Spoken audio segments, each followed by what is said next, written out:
right? Right. Because they were starting to see that that COVID was somehow sneaking through, and no matter what they did, they were getting more and more of it. It was just Right. spreading and spreading. And of course, never having experienced something like that, what are you going to do? Right. So we shut down. We had the lockdowns, we had the lockdowns, we had the lockdowns, and it was okay, 2 weeks until we sort this out. So these, and you have to realize these teachers are not to blame. They Oh, I know. Now, they are in not. fact, They did the I best felt, they could with the materials they were given and the situation they were thrown into. It was a tough time for those teachers. oh, I say that all the time. I mean, I felt really bad for the teachers because, Yeah. one, like you said, it was supposed to be for 2 weeks. That's how it So, started, right? That was the initial, okay, we just have to, because I get it. It was an effort to keep our kids safe. You can't put right, them at risk. You just right, can't. If exactly. you're worried for their safety, uh-uh. I understand So, that. because it was only 2 weeks, what happened was basically the teachers were not given instruction or shown how to actually teach through distance learning, right? They were Right, just basically told, make it happen. You see, um, right. muddle through these next 2 weeks, but then after 2 weeks, it got extended to another 2 weeks, And and again, then and again, again it gets extended again. And the thing is that these schools didn't want to spend the time, energy, and resources to train all the teachers on how to teach on a distance learning method, yeah. because it was going to end at any time. There was no point in investing in that. Right. Yeah. Right. The other thing was that they run into a couple other problems too, is that, that everything was like locked up. Bam. No, nobody's going to school. Stay home. That's it. That's it. Meanwhile, schooling is based on a timing system. It is based on time marches on. So the education must march on Right. because time marches on. Every day, the kids are a day older. That's all. You can't stop that. Right. Right. That's Exactly. not something we've learned how to solve yet. Now, That movie stars would love to change that. right? We all would love to stay beautiful and handsome forever, Yes, exactly. be in our prime forever, but Stop time. Exactly. Yeah. right. Yeah. But unfortunately, time marches on. It just is what it is. Yeah. And they also, so one, they were not willing to invest in all of this training because it was supposed to be for a very short period of time. It Right. was, they hit the panic button, they closed it all down, they zipped up shop, and it is what it is. The problem is it happened to the parents too, it happened to the teachers, it happened to the kids, it happened to the administrators. It was everyone, and it was everywhere. And everybody was kind of panicked on what to do. And so you have a couple things. One, all of these kids who are in low income areas, poverty level or in low income areas, do you think they have internet at home? Right. A lot of them did not. A Right. lot of them did not. Do you think that they have a laptop available to them? A lot of them do not. A lot of them didn't Right. even have a cell phone. Right. So they tell them log in and the kids go, where? You know, How? Where? Yeah. how, where? And they don't really use computers every day. They don't know Yeah. how to log in. Do you know how many people had never even heard of Zoom? I Oh, mean, yeah.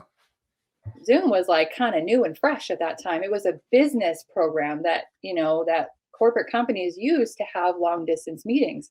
That's mostly what it was. Sometimes it was family to family and things like that. It was getting more and more used. It was coming up in the world. It was the best program to be used at that time. But it was not that everybody in the world knew how to use that.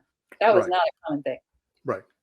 The other thing was these teachers, I'll give you an example.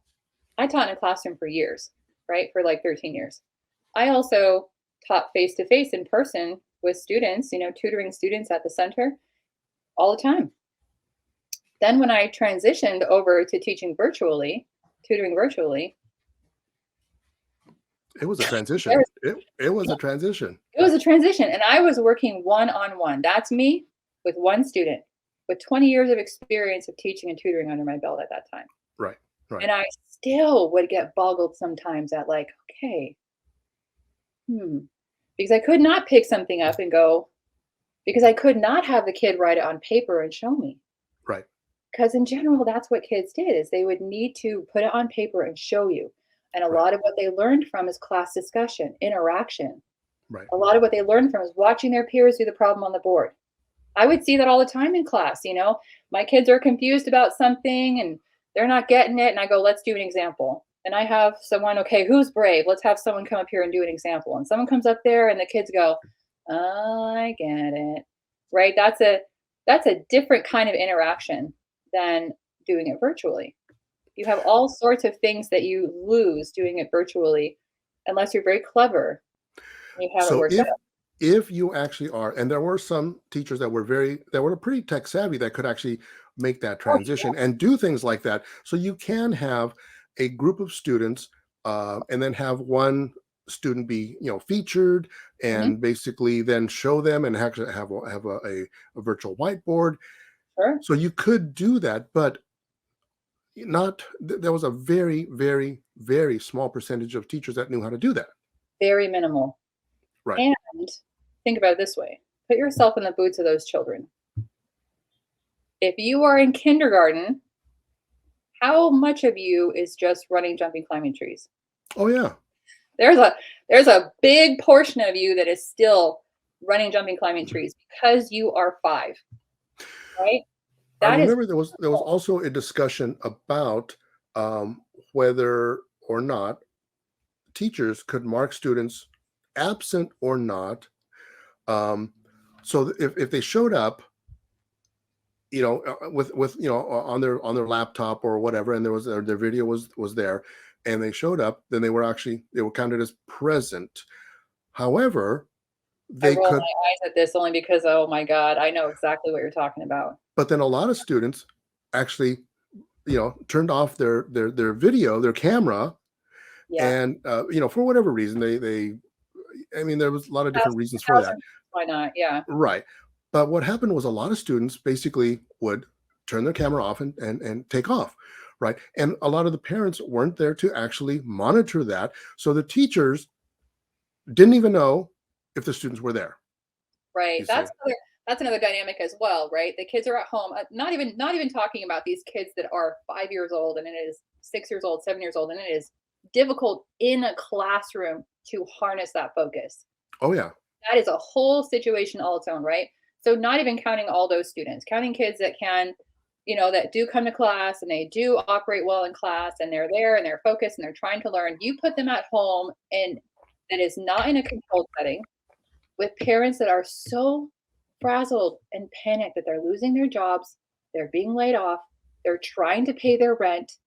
I mean, it's a hard situation.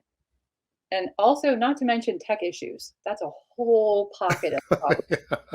Well, Uh-oh. not only Yeah, that, you're talking about 5-year-olds, 6-year-olds in kindergarten, first grade. The other, and then you had students in high school that, and we saw this over and over again, where students taking algebra, pre-calc, or calculus, and what they would do is, and they were given, well, first of all, the amount of actual instruction, the hours of instruction per day was cut drastically mhm, from live in person teaching to then virtual teaching. There were the actual hours of teaching was actually cut down quite a bit, a lot. yeah, But then there were a lot of students, a lot of students that were given, let's say, math homework. And now, a lot of times they did this because the parents weren't even around. And I think sometimes they did it even when the parents were around because the parents didn't know.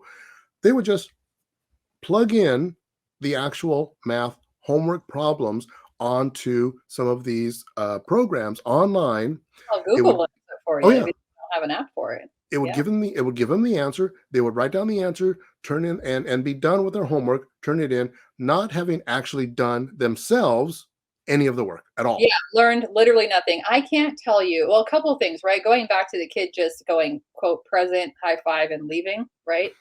That's its own thing where I can't tell Right, you right. how many students where I asked, okay, so they're in it's right there in the middle of the pandemic, and I say, okay, so what'd you do with your distance learning today? What did you learn? What'd you guys go over? And the kid, um, oh, they're starting to panic inside, and I'm like, what's happening? I'm over here like, okay, what was the class about? It's okay if you weren't understanding it. At least if you can tell me what it's about, we can help patch that up in your tutoring session. Make sure we can cover that, right?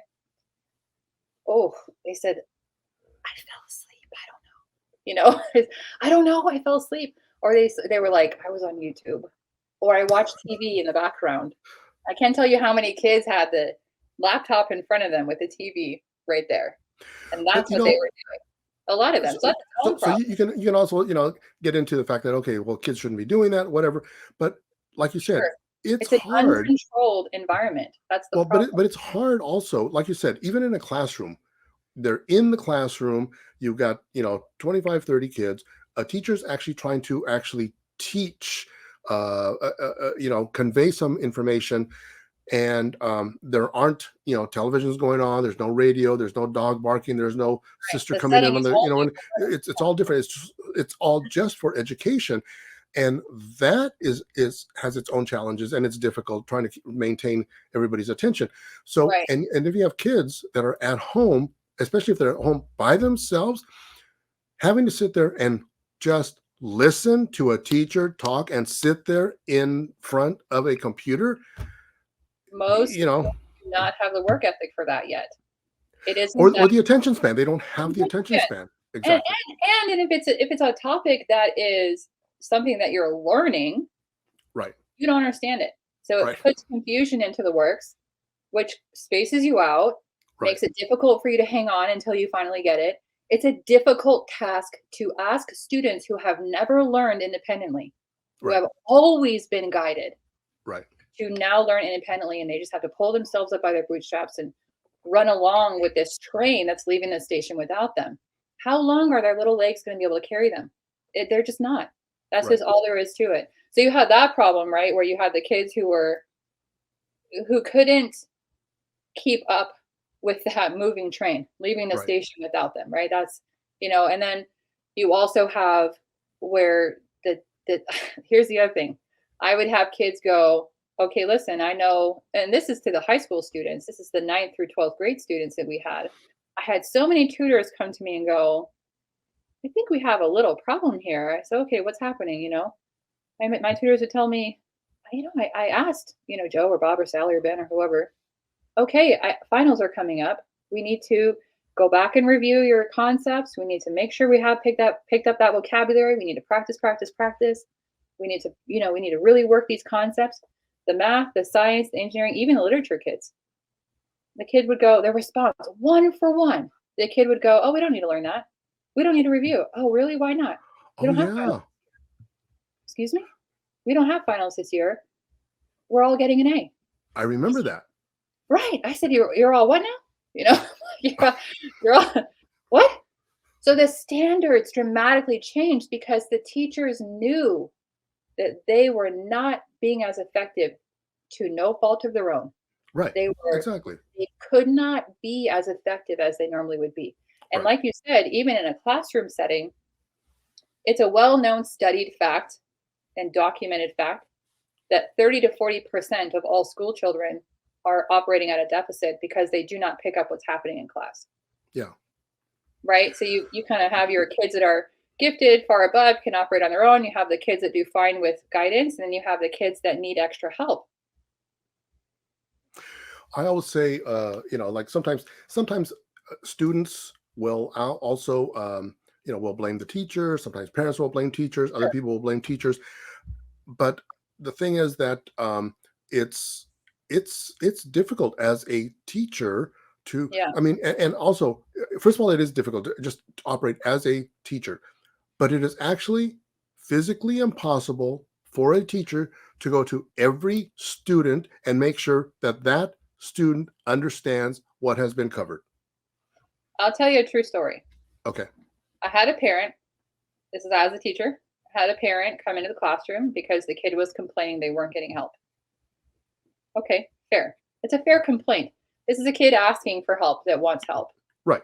Good thing. He went to his parents and the parents showed up at the school as their advocate. That's a good thing. Yeah. Right? So then I broke down for the parent my day.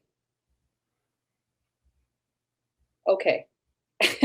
even if I wanted to make sure that I sat down with those kids and made sure they understood something, I did not have more than 5 minutes per student per day. Per student, per Otherwise, individual student. per Right. individual student. Otherwise, I was ignoring someone and giving them zero attention. Right.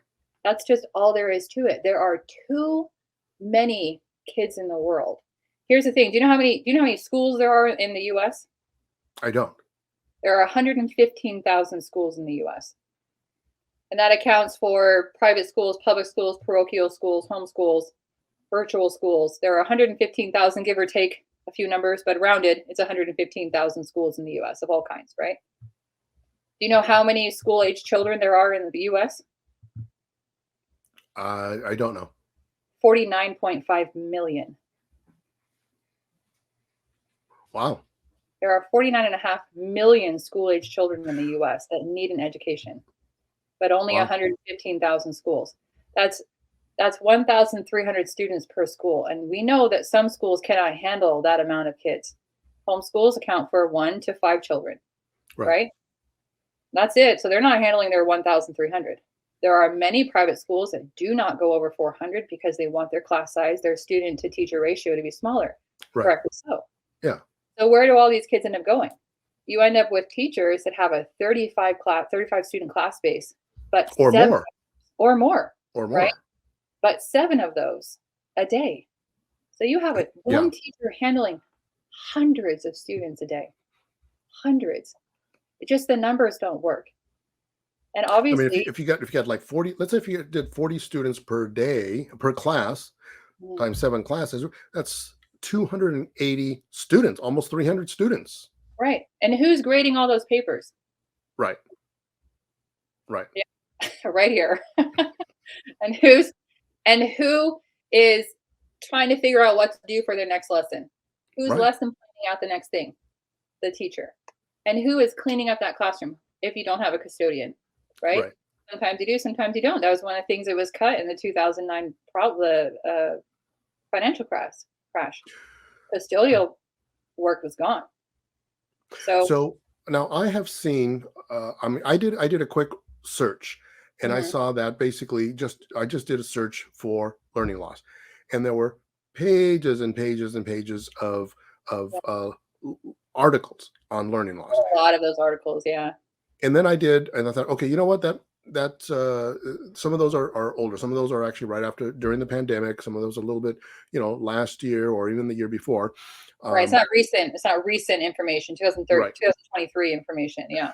And that's exactly what I did. Then I did learning loss 2023, and again got pages and pages and pages of articles also talking about the actual point of learning loss, and a couple of areas, a couple of articles were actually, like you said, some people are saying, no, there's no such thing. We shouldn't be calling it learning loss. It's not a, it's a misnomer. It's whatever. Yeah. You But do something you never had. And I'm like, right. except for, here's the thing. You can call learning loss because there was an expectation to provide something to these children. Yeah. There was an expectation of knowledge. Time on, they were supposed to be receiving something. There was a promise because these kids were enrolled in those schools. There was a promise to these parents that these kids would get what they were supposed to be getting, and they didn't get it. They didn't get it. It's like, go ahead. So what do some of these articles talk about as far as the actual solution? So there's a couple different solutions. There's a couple different things of trying to do. One of these articles said that a couple of the school systems said, well, we're just going to hold them back, which is a problem because that creates a bottleneck. Because if you take all the kids, let's just take 7th grade, for example. If you take all the kids that were in 7th grade and don't put them into 8th, you now have double the amount of student mass in 7th grade. And that's something that those 7th grade teachers are not going to be able to handle. They cannot handle a double of student body. Right. So that's not really a workable solution. But some of the schools that have a lower student body were saying they were just going to hold them back for a year because they saw that the gap was so significant that they literally could not do the next level of work. Right. So that's what we're running into right now with the learning loss, is that so yes, it is a real thing. And yes, the whole 50 million students of the US are experiencing that. Even those gifted students who were able to somehow muddle their way through and were particularly clever or bright and picked up the information or did end up bringing their school books home, which, by the way, a lot of them ended up going home without their school books. Right. And they ended up, right, that was its own little thing. So even those kids that did end up succeeding anyway, these are those kids that by now should have been in STEM classes or should have been in GATE programs, that should be preparing for way above level AP classes that now cannot compete in those AP classes. So even they are feeling that learning loss, right? So some of the solutions they're coming up with is, holding back. I don't feel like that's a real solution. It does handle the solution of not marching on without the information. Right. But you do have, on the tail of those kids, you have the next year of students trying to jump into that classroom. So it holds back all the other kids as well. And it makes it so that kids that miss kindergarten stay in kindergarten. And so the pre-K students cannot go to kindergarten. It creates this sort of phantom back sort of traffic jam, log jam effect that can be felt. Usually when you create a phantom log jam effect like that, it can be felt longer than the problem and deficit really are. So you end up with like this 10, 15, 20-year problem hitting. And they didn't really want to do that to the US. So that was sort of the first bright idea, and that didn't really work. The second bright idea was to extend the school day or extend the school year. LAUSD is doing that, for example. Yeah. LAUSD is going to, and they're the second largest school district in the country. Right. They're going to open up for Saturday school because that's the only time they could think of to do it outside the normal class time, to try and make up for some of that lost education. They're going to take their teachers or their paraprofessional, sort of the administrators that are all around the periphery and operate in and within that world, and try to quickly train them up so that they can work with small pods of students during the weekends.